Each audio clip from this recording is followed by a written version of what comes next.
Shalom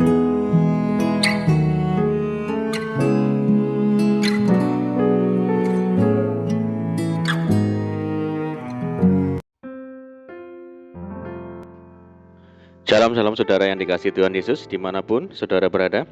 Saya menyapa saudara yang ada di Indonesia dari Sabang sampai Merauke, dari Miangas sampai Pulau Rote, dan saudara yang ada di Malaysia, dari Sabah, di Sarawak, di Kuala Lumpur, di Taiwan, Kamboja, di Singapura, dan dimanapun saudara berada. Senang sekali menjumpai saudara pada saat ini. Saya percaya kita semua tetap berada di dalam kasih dan perlindungan Tuhan kita Yesus Kristus. Haleluya. Selamat datang kembali di channel Pokok Anggur bersama saya Yosia Krispianto. Mari saudara, sebelum kita bersama-sama merenungkan firman Tuhan, mari terlebih dahulu kita akan bersatu di dalam doa. Bapa di surga, Bapa yang baik, Bapa di dalam nama Tuhan Yesus, kami bersyukur buat segala kebaikan Tuhan hari ini. Terima kasih buat penyertaan Tuhan bagi kami ya Tuhan. Dan saatnya kami rindu untuk merenungkan firman-Mu. Ajar kami ya Tuhan untuk mengerti dan memahami segala kehendak Tuhan bagi kami. Mari ya Tuhan, buka rasa firman-Mu saat ini dan terangi hati kami dengan firman-Mu. Terima kasih ya Tuhan, ini doa kami hanya di dalam nama Tuhan Yesus Kristus kami berdoa. Amin, puji Tuhan. Baik saudara, kita akan membaca di dalam Roma 8 ayat yang ke-24 bagian A. Sebab kita diselamatkan dalam pengharapan, puji Tuhan. Saudaraku, semua orang pasti memiliki banyak keinginan dan juga harapan dalam hidupnya. Tidak seorang pun mau menjalani hari-hari tanpa ada harapan yang hendak dicapai. Jika tanpa pengharapan, orang akan menjalani hidupnya asal-asalan dan tanpa semangat. Siapakah di antara kita yang tidak ingin menjadi orang yang sukses, berhasil, dan memiliki masa depan yang cerah? Itulah sebabnya kita mulai merancang atau merencanakan segala sesuatu sejak dini, agar apa yang kita harapkan bisa menjadi kenyataan. Sebagai orang tua, kita pasti memiliki pengharapan yang besar terhadap anak-anak kita. Sebagai anak muda, kita pasti punya cita-cita untuk menuju sukses. Hal itu adalah gambaran pengharapan semua orang selama hidup di dunia ini, saudara.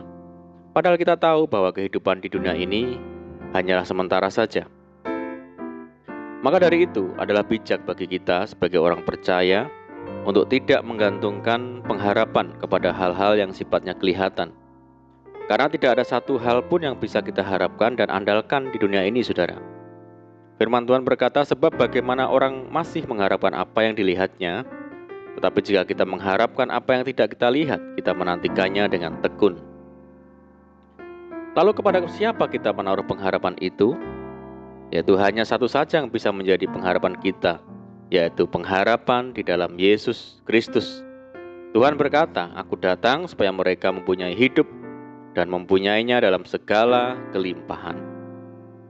Saudaraku, bila kita berharap kepada Tuhan Yesus, pengharapan itu tidak pernah mengecewakan. Karena Tuhan tidak pernah lalai menepati janjinya. Dan saat kita menaruh pengharapan kita padanya, kita beroleh kekuatan dan semakin kokoh meski berada di tengah badai pencobaan. Karena pengharapan itu seperti sauh yang kuat.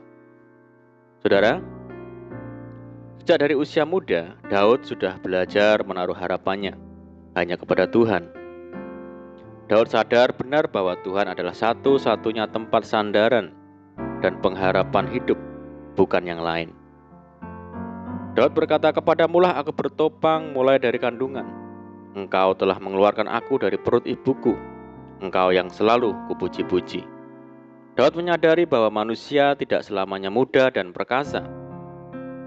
Semua pasti akan mengalami perubahan seiring berjalannya waktu. Yang muda menjadi tua, yang kuat dan gagah, lambat laun akan melemah kekuatannya. Karena itu Daud memohon kepada Tuhan, janganlah membuang aku pada masa tuaku. Janganlah meninggalkan aku apabila kekuatanku habis. Begitu pula segala perkara yang ada di dunia ini tidak bisa diharapkan dan tidak mampu memberikan pengharapan yang pasti.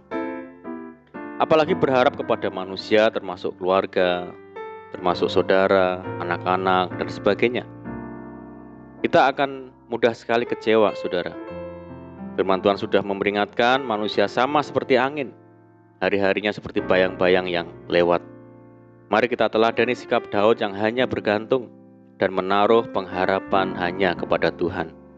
Bila kita menaruh harap hanya kepada Tuhan, kita tidak akan pernah dikecewakannya, karena Dia tidak pernah akan berubah. Tuhan berjanji, sampai masa tuamu aku tetap Dia, dan sampai masa putih rambutmu aku menggendong kamu. Aku telah melakukannya dan mau menanggung kamu terus. Aku mau memikul kamu dan menyelamatkan kamu. Saudara, apa dan siapa sumber pengharapan saudara? Adalah salah besar jika saudara menaruh pengharapan kepada orang-orang yang saudara anggap hebat dan kuat.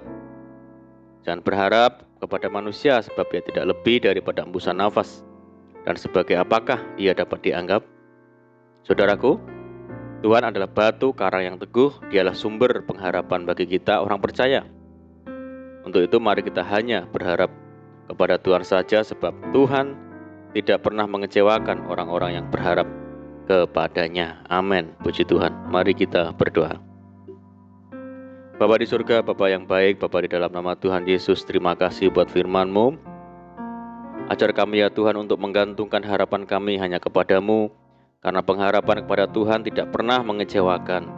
Terima kasih ya Tuhan. Saat ini kami berdoa bagi saudara kami semua yang mendengar program ini, yang di Indonesia dari Sabang sampai Merauke, yang di Malaysia dan dimanapun saudara kami berada. Yang sakit Tuhan sembuhkan di dalam nama Tuhan Yesus. Yang hidup dalam tekanan, kesulitan, persoalan, mari ya Tuhan tolong mereka. Bebaskan mereka, berkati dan pulihkan hidup mereka. Buka jalan di dalam nama Tuhan Yesus. Tuhan memberkati mereka dalam rumah tangga, dalam pekerjaan, dalam bisnis, pendidikan, dan apapun yang dikerjakan. Berdoa bagi saudara kami yang hidup dalam ikatan dan belenggu dosa. Mari Tuhan lepaskan di dalam nama Tuhan Yesus. Yang berdoa bagi bangsa kami Indonesia saat ini menghadapi pandemi COVID-19 dan semua dampak yang ditimbulkan di segala sendi-sendi kehidupan. Mari ya Tuhan berikan belas kasihan Tuhan bagi bangsa kami, sehingga bangsa kami dapat mengatasinya. Pulihkan bangsa kami ya Tuhan, berkati negeri kami. Dan kami berdoa untuk program vaksinasi nasional. Tuhan tolong berikan kelancaran dan kemudahan. Dan kerinduan kami mohon belas kasihan Tuhan, kiranya pandemi global ini segera berakhir, sehingga kami kembali lagi hidup secara normal dan menjalankan aktivitas secara normal kembali. Terima kasih Tuhan. Ini doa kami. Kami percaya Tuhan mendengar seruan doa kami. Hanya di dalam nama Tuhan Yesus Kristus kami berdoa. Amin. Puji Tuhan. Puji Tuhan, saudaraku, kita sudah berdoa. Saya percaya saat ini kita dikuatkan dan diberkati. Mari saudara, kita tetap semangat di dalam Tuhan. Jangan berputus asa, tetap berdoa, bersukacita senantiasa. Sebab di dalam Tuhan kita sanggup melakukan segala perkara. Selamat malam dan selamat beristirahat. Doa saya menyertai saudara semua. Tuhan Yesus memberkati. Haleluya.